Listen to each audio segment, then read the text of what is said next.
Bismillahirrahmanirrahim. Assalamualaikum warahmatullahi wabarakatuh. Innal hamdalillah na'maduhu wa nasta'inuhu wa nastaghfiruh wa na'udzu billahi min shururi anfusina wa min sayyiati a'malina may yahdihillahu fala mudhillalah wa may yudhlilhu fala hadiyalah. Asyhadu an la ilaha illallah wa asyhadu anna Muhammadan abduhu wa rasuluh la nabiyya ba'du amma ba'du.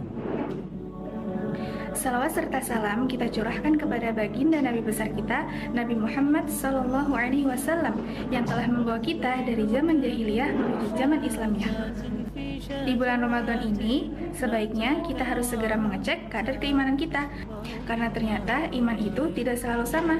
Terkadang iman itu bisa naik dan turun sesuai perbuatan kita, naiknya dengan keimanan dan turunnya karena kemaksiatan. Jadi, jika kalian sudah merasakan tanda-tanda seperti tidak khusyuk dalam beribadah, atau saat mendengar azan kalian tidak segera bergegas sholat, atau saat kalian sedang melakukan dosa, kalian tidak merasa takut.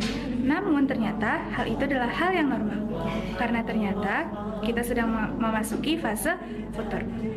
Yang tidak normal adalah ketika kalian tahu bahwa iman kalian sudah tidak baik-baik saja, kalian membiarkan iman itu terus berkurang. Karena ternyata iman itu adalah seperti pakaian yang mudah sekali usang. Sebagaimana sabda Rasulullah di dalam sebuah hadis, "Innamal imanu la yukhlaqu fil jawfi ahadukum kama yukhlaqu thawbu fas'alullahu an yujaddadul iman fi qulubikum." Yang artinya sesungguhnya iman itu seperti pakaian yang mudah sekali usang. Maka mintalah kepada Allah agar selalu memperbarui iman kalian di dalam hati-hati kalian. Hadis riwayat Al-Hakim yang disahihkan oleh Syekh Albani dan Syekh Jamil. Nah, salah satu cara ningkatin iman kita adalah berdoa kepada Allah Subhanahu wa Ta'ala, sang pemilik hati kita. Terdapat dalam Quran Surat Al-Imran ayat 8, Bismillahirrahmanirrahim, Rabbana la tuzigh qulubana ba'da idh hadaitana wa hab lana min ladunka rahmah innaka antal wahhab. Yang artinya, ya Allah, sesungguhnya janganlah Engkau memberikan kesesatan kepada kami setelah Engkau memberikan petunjuk kepada kami, dan karuniakanlah rahmat di sisi kami, dan selamatkanlah kami. Doa ini bisa kalian baca saat sujud di dalam sholat ataupun di luar sholat. Namun, cara meningkatkan iman lagi, ada beberapa tips yang bisa kalian lakukan. Yang pertama adalah cek riwayat perbuatan. Maksiat apa sih yang telah kalian lakukan sehingga dapat membuat kalian lalai dan jauh dari Allah Subhanahu wa Ta'ala? Yang kedua, mintalah kepada Allah Subhanahu wa Ta'ala agar menjaga kalian dan berkomitmen kepada diri kalian agar tidak mengulangi maksiat tersebut. Yang ketiga adalah meningkatkan amal dan ibadah.